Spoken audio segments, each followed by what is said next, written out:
السلام علیکم ورحمۃ اللہ وبرکاتہ۔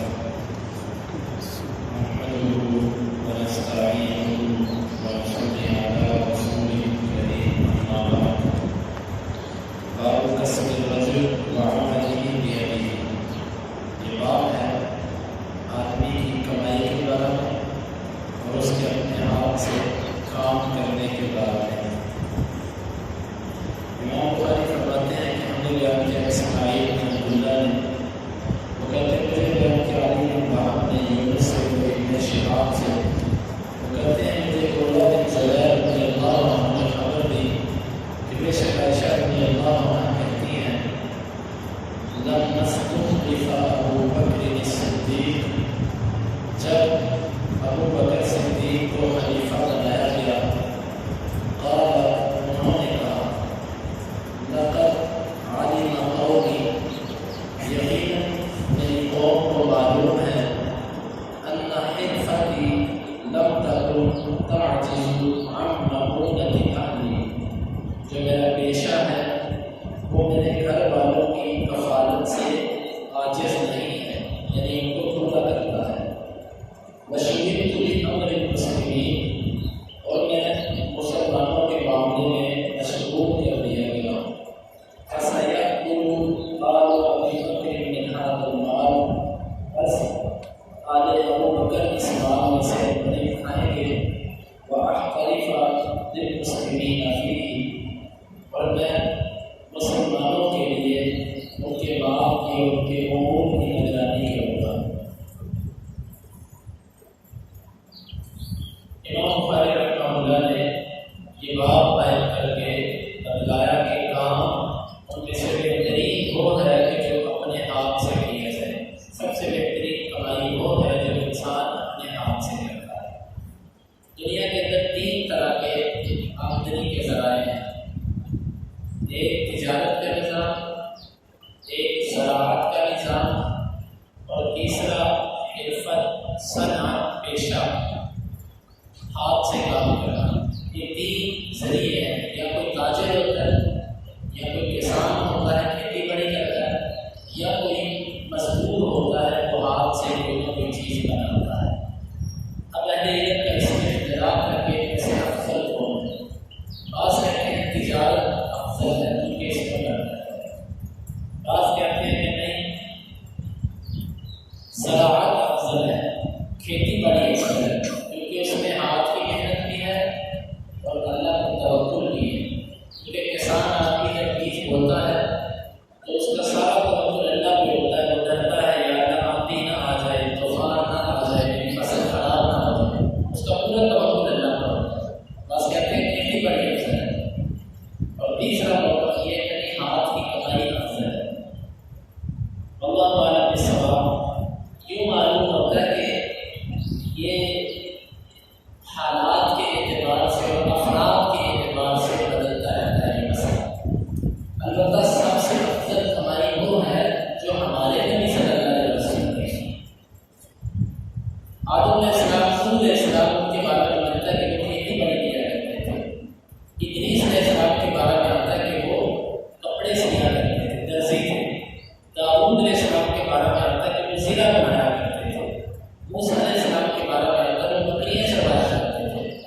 ہمارے نبی صلی اللہ علیہ وسلم نے بھی نبوت ملنے سے پہلے بکریاں چروائی ہیں اور آپ نے تجارت بھی کی ہے۔ اور سب سے افضل عمل جو آپ نے کیا وہ جہاد ہے۔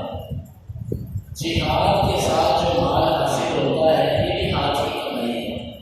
بندہ اپنے ہاتھ کے ساتھ لڑتا ہے، بازو کے ساتھ لڑتا ہے، اور وہاں سے جو مال حاصل ہوتا ہے اسے وہ اپنے گھر کا گزر بسر کرتا ہے۔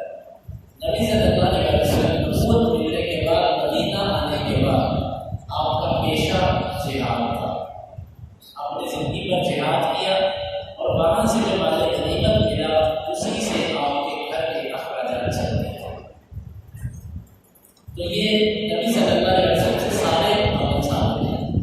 آپ نے بکریاں بھی چروائی ہیں، آپ نے تجارت بھی کی ہے اور ہاتھ سے محنت مشقت بھی کی ہے۔ اسی لیے ہم کہتے ہیں کہ کسی ایک کو دوسرے پر ترجیح نہ دو، بس ہر وہ عمل جو آپ کو اللہ سے جوڑے رکھے وہ آپ کے لیے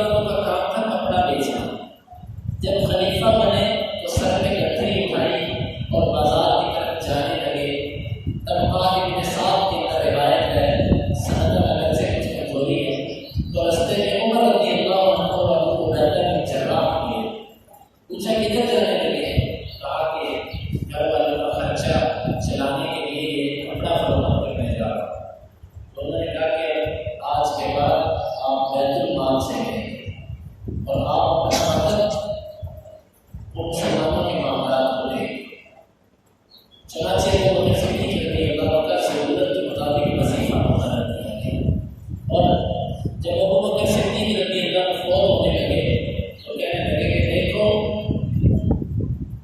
خلیفہ بننے کے بعد میرے مال میں کتنا اضافہ ہوا ہے اور میں نے اب تک بیت المال سے کتنا لیا ہے۔ بعض روایات میں یہ آتا ہے کہ میں نے بیت المال سے اب تک کتنے پیسے لیے، جتنے پیسے لیے ہیں میری وراثت میں سے سب سے پہلے اتنے پیسے بیت المال کو واپس کیے، یعنی جتنی پر تنخواہ لی وہ 2.25 کو واپس کر دی ساری کی ساری اپنی وراثت سے۔ یہ تو مسلمانوں کے پہلے ہوتا ہے۔ یہاں سے معلوم ہوتا ہے کہ جو شخص مسلمانوں کے معاملے میں مشغول ہو جائے اس کی ضروریات زندگی پوری کرنا مسلمانوں کا حق کرتا ہے۔ خلیفہ ہو، کوئی حکومتی ذمہ دار ہو یا علماء ہو کہ جو دین کی طرف مشغول ہو چکے ہیں، اپنا سارا وقت دین کو دیتے ہیں، لوگوں کا حق بنتا ہے کہ وہ اپنی ضروریات زندگی کو پورا کریں۔ ضروریات زندگی کتنی ہونی چاہیے؟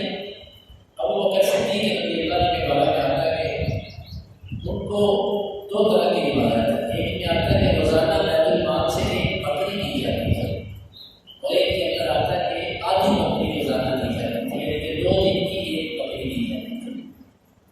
اور بعض روایات کے اندر درہم کی مقدار کا بھی ذکر آتا ہے، 2,500 درہم تک کا بھی ذکر ملتا ہے۔ بعض روایات بعد میں 3,000 تک ذکر ملتا ہے کہ 3,000 درہم ان کو دیے جاتے تھے۔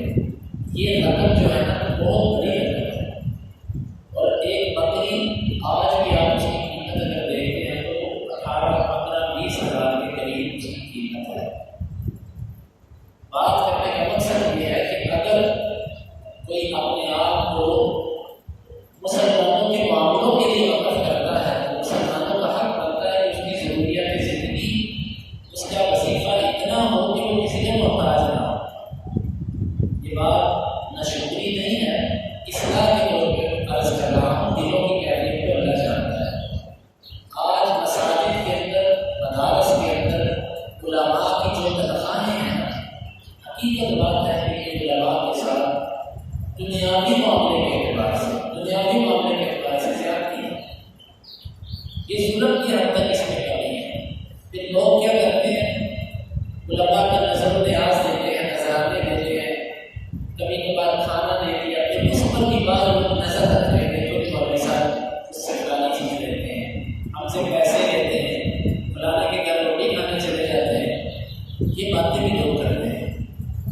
سوال یہ پیدا ہوتا ہے کہ کیا اس کے ہاتھ پاؤں نہیں؟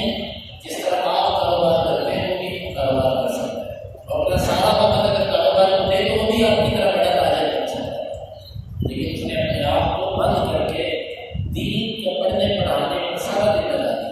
سارا دن بیٹھ کے آپ کے بچے کو پڑھاتا ہے، سارا دن بیٹھ کے وہ کتابیں پڑھ کر کے آپ کو مسئلے بتائے، آپ کی ضروریات دین کی پوری کرے۔ اب اس کا بھی حق ہے کہ اس کی تنخواہ اتنی ہو کہ وہ کسی کا محتاج نہ ہو۔ ایک عالمین کی جو تنخواہ کا مثلاً کوئی 50,000 60,000 ہو تو میں نہیں سمجھتا کہ کوئی بھی عالم کسی کی جیب کی طرف دیکھے گا۔ ہم نے خود ایسا نظام بنایا ہے کہ علماء کو مانگنے پر مجبور کیا۔ بعض ساتھی کے بارے میں سنتے ہیں، جب کبھی پرانے ساتھی ہوتے ہیں، سے پوچھتے ہیں آپ کی کتنی تنخواہ ہے؟ یقین مانیں بعض ساتھی کہتے ہیں 12,000۔ آپ کے بچے کتنے؟ 5 بچے ہیں۔ آپ کی کتنی تنخواہ ہے؟ 15,000۔ بعض ساتھی 15,000۔ بچے کتنے؟ 4 بچے، 6 بچے۔ اب آپ خود سوچیے کہ اتنی تنخواہ کے اندر ایک آدمی کیا کر سکتا ہے؟ اس کا بچہ بیمار ہو جائے تو وہ ڈاکٹر سے جا کے کہے گا مسجد کا مولوی آپ کی مہربانی فری ہو رہی ہے۔ وہ دودھ لینے جائے گا دکاندار سے کہے گا میں مولوی مسجد کا، آپ کی مہربانی کری 2 کلو دودھ ویسے خود دے دیا تو وہ جہاں جائے گا سبزی والی دکان پہ جائے گا پیسے مانگے گا۔ اس کی تنخواہ اتنی ہے کہ وہ